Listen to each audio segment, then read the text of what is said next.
ரெண்டாவது ஒரு சொல்றார் சிபிஎஸ்இ பள்ளி மரியாதைக்குரிய முதலமைச்சருடைய மகள் செந்தாமரை நடத்துற சன்சைன் ஸ்கூல்ல நீங்க தமிழை வாழ வைக்கிறவங்களா இருந்தா எதுக்கு சிபிஎஸ்இ எடுத்தீங்க? உங்க ஸ்டேட் போர்டை நடத்தலாமாங்க.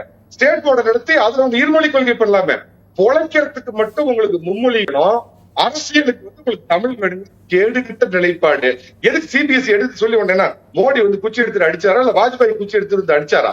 அதுல நீங்க பிரைவேட் ஸ்கூல் நடத்துற திமுக முன்னாள் அமைச்சர்கள், அண்ணா திமுக முன்னாள் அமைச்சர்கள், அரசியல்வாதிகள், மரியாதைக்குரிய முதலமைச்சர் ஸ்டாலினுடைய மகள் செந்தாமரை நடத்துற சன்சைன் ஸ்கூல் ஸ்டேட் போர்டு நடத்துங்க சார். ஸ்டேட் போர்டு ஆட்டோமேட்டிக்கா இருமொழி கொள்கை வந்துருமே. அதுக்கு மட்டும் எதுக்கு சார் மும்மொழி கொள்கை வேணும்? எடுக்கிற படம் வந்து பேன் இண்டியா படமா போகணும்.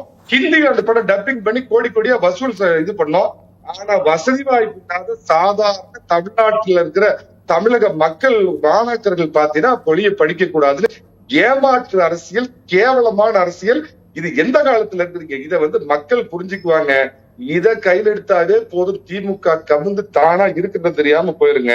ஒன்னே ஒண்ணு இறுதியா முதல் ரவுண்ட்ல கேட்டுறேன். பாண்டிச்சேரியில பல ஆண்டு காலமா நவோதயா பள்ளி இருக்குது. இதே மும்மொழி திட்டம் ஹிந்தி கம்பல்சரி அப்படிங்கிறது இருக்குது. என்ன பாண்டிச்சேரியில தமிழ் அழிஞ்சு போச்சா? இல்ல கேரளாவில மும்மொழி இருக்குது அழிஞ்சு போச்சா? ஆவுனா மோடி தும்முனா கூட மோடி மேல குற்றம் சொல்ற மம்தா பானர்ஜி மும்மொழி கொள்கை திட்டத்தை எதுக்குறாங்களா? இல்ல 10 கோடி 15 கோடிக்கு இவங்க லீஸுக்கு எடுத்து வச்சிருக்காங்களா? அந்த கம்யூனிஸ்ட் ஆட்சியில இருக்கிற கேரளாவில் இது பண்றாங்களா?